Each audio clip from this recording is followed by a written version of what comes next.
So, today's lesson, we're going to start off talking about apparent weightlessness. And then eventually, we're going to apply what we learned to elevator problems.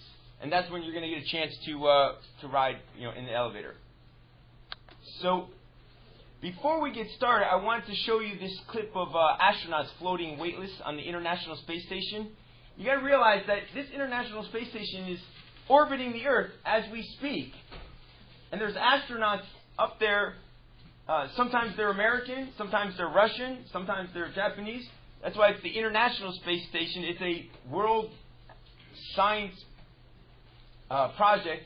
And up there they do scientific experiments, and they constantly, do maintenance. And this International Space Station, it's a monster. If they set it down, like on the field over here, it would take up the whole football field. With all the solar panels and everything else.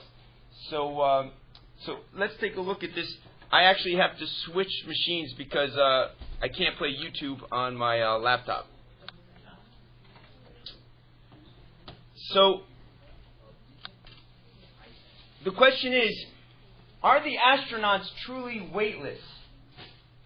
They definitely appear weightless. They definitely feel weightless. If you put a bathroom scale, you anchored it to the floor of the space station there, they would just be floating right above it, and they would look down and they'd say, apparently I'm weightless. Newscasters will say, look at the weightless astronauts, But what we're going to find out today is they're not truly weightless. Even though it feels like they're weightless, they still have a very significant force of gravity pulling them down. So, in order to understand this, let's think about the inverse square rule that we learned about, yes?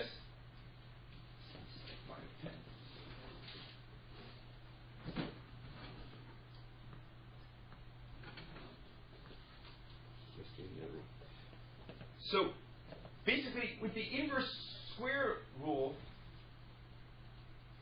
if you double the distance between the two objects, and if the two objects are, the Earth and you, if you double the distance, and instead of being 4,000 miles from the center of the Earth, if you went out here, if you were 8,000 miles, well, let's say you weighed 100 pounds.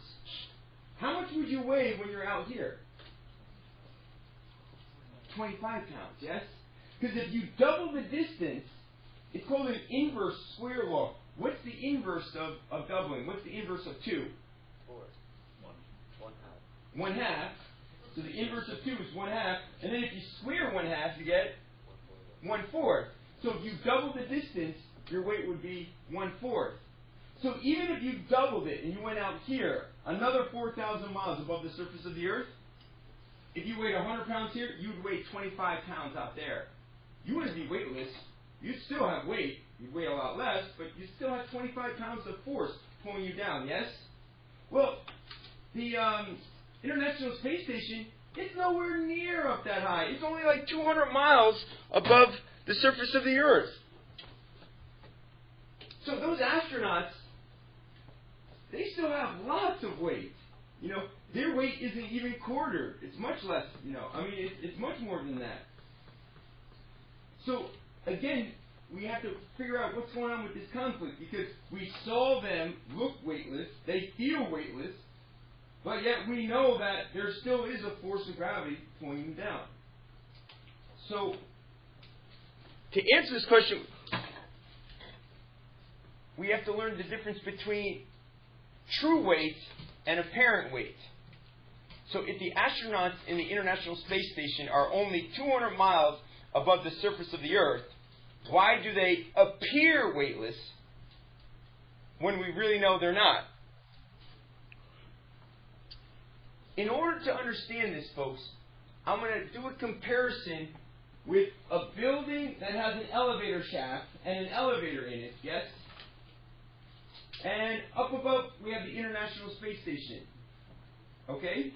Now, let's say the International Space Station was coming around in its orbit coming around in its orbit, and right when it got here, yes? Right when it got here, let's say the elevator in this building, of course this is not the scale, the elevator in this building, the cable breaks, and it starts to free fall down towards the earth. Yes? Now, the truth of the matter is, all elevators have safety mechanisms that would lock them in, and, there's no one single cable breaking and the thing going down. But for learning's sake, let's say there was a person in the elevator, and there's a person over here in the International Space Station. As the International Space Station comes right above the building, coincidentally, the elevator cable breaks. Well, the person in the elevator, yes, if they happen to be like a physics geek, let's say they're standing on a bathroom weight scale. Then you just always like to see how much they weigh when they're in the elevator, yes?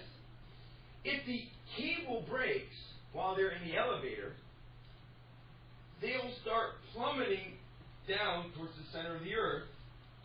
Basically, it would be like the floor dropping out from underneath them. They would be like floating inside the elevator, and they would look down, and what would the scale read as they plummet to the earth? It would be 0. They'd be, oh my God, apparently I'm weightless. Now, they're not really weightless. Gravity's pulling them down, fortunately probably to their death. Okay? But do they feel weightless? Absolutely. And that's what's going on with the elevator and the International Space Station. Just like the free-falling elevator, the International Space Station is also in a state of free fall.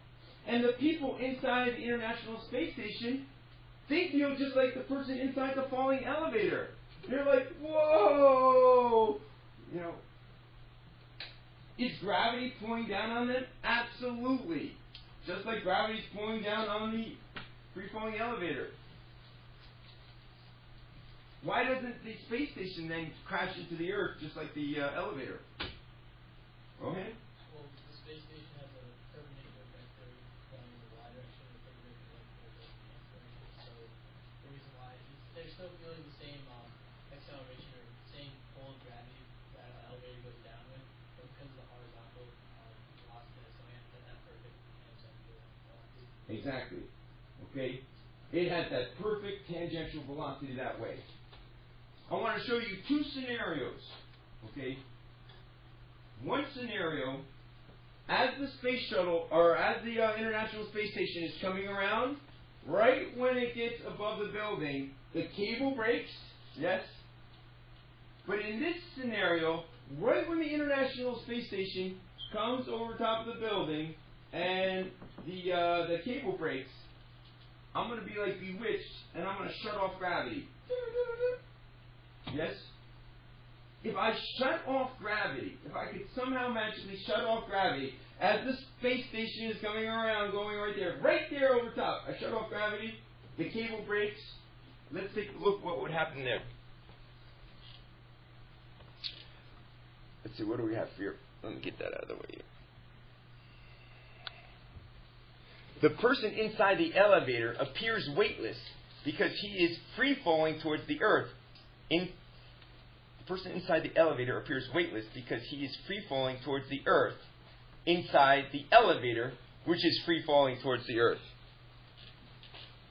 Astronauts appear weightless because they are free falling towards the earth inside the International Space Station, which is free falling towards the earth. Why don't the astronauts crash into the earth like the person in the elevator? The astronauts, yes. No. Let's just pay attention. You have to write all these. The astronauts and the satellite have a tangential velocity that the person in the free-falling elevator does not have. Okay, what would happen if there was no gravity right when the space shuttle was orbiting, was right above the elevator, and the cable broke?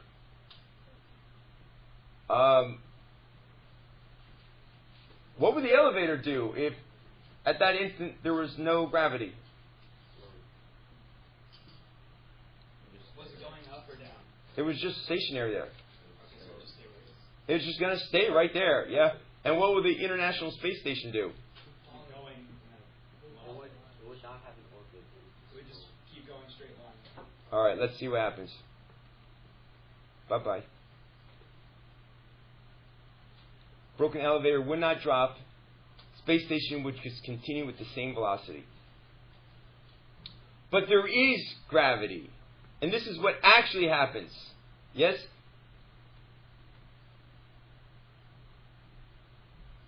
That gravity pulls in on the elevator, and it pulls in on the International Space Station. The elevator felt so. Yeah. I should make it more violent.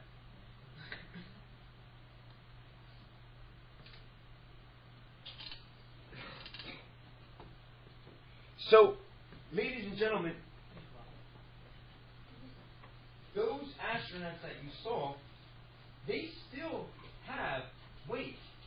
They have a weight force providing the centrifugal force that keeps them in orbit. Yes? It's just that they're free falling inside the space station, which is free falling, so they feel like they have zero weight, just like the person inside the elevator. Now, there's no way of experiencing this here on the surface of the Earth. There's no room you could walk into and hit the button and shut off the downward force of gravity. There's nowhere for the astronauts to actually train with that experience, unless they get into an elevator and cut the cable. Okay? But that has its disadvantages. However, NASA has another way of training astronauts. They use a big, I don't know if it's a 747 plane, but humongous jet plane. They go very, very, very high, and then they go into a state of free fall. As they're in a state of free fall, all the passengers on the inside are like, whoa! And they feel like, I think 30, 40 seconds of that free fall. Isn't it kind of like that? You know that Carnival, they have that thing they go up and then it drops you like Not sure. I'm not sure what you're talking about. There's a ride that I saw. Did it just drop you? Yeah. And it was just free falling? It drops. Like the tower Lifts you up slowly, and then you get to the top, it drops. Well, if you went on that ride and you took a bathroom scale and you put it on the seat, and then you buckled in, and then as you're going on a ride, you kept an eye on the scale area. As the ride dropped down, if it was truly in free fall, if you looked down, guess what the scale would say? Zero. Yeah. Oh my God! Apparently I'm weightless. Yes. They were in the plane. What would stop them from putting their legs in the top of the plane? Okay. The same force that's pulling down the plane is also going to be pulling down them, the force of gravity. And remember, we learned how it doesn't matter if it's a big mass or a small mass, the acceleration is the same. So they all accelerate at the same rate. Okay? So let's take a look. This has a nickname, the Vomit Comet. These are students from RIT, Rochester Institute of Technology, and they won an engineering competition, and they got to ride on NASA's Vomit Comet. The thing with it I've heard is like once it's done with the free fall, it has to immediately start going back up, otherwise it will crash into the earth. Yes. I've also experienced like 20, like a lot of G's back from going up. You have to go up really quickly. Okay, so you pay the price. So it's not just no G, it's also like a lot of stuff kind of. That's cool. Which is why our kind of helping so many people. It's my brain.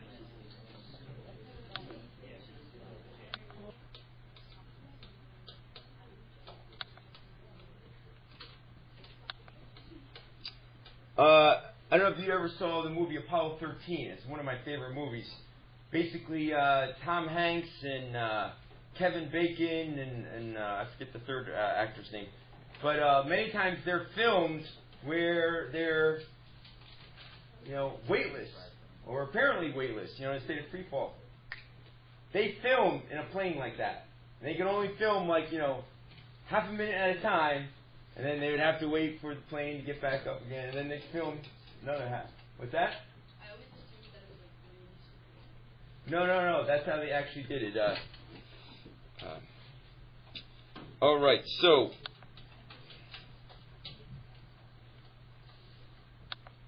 the astronaut's apparent weight is 0. The astronaut's actual weight is not 0. So, what is the difference between apparent weight and actual weight? Here's where you could really start taking the notes. Here's where we're going to get into what we need to know.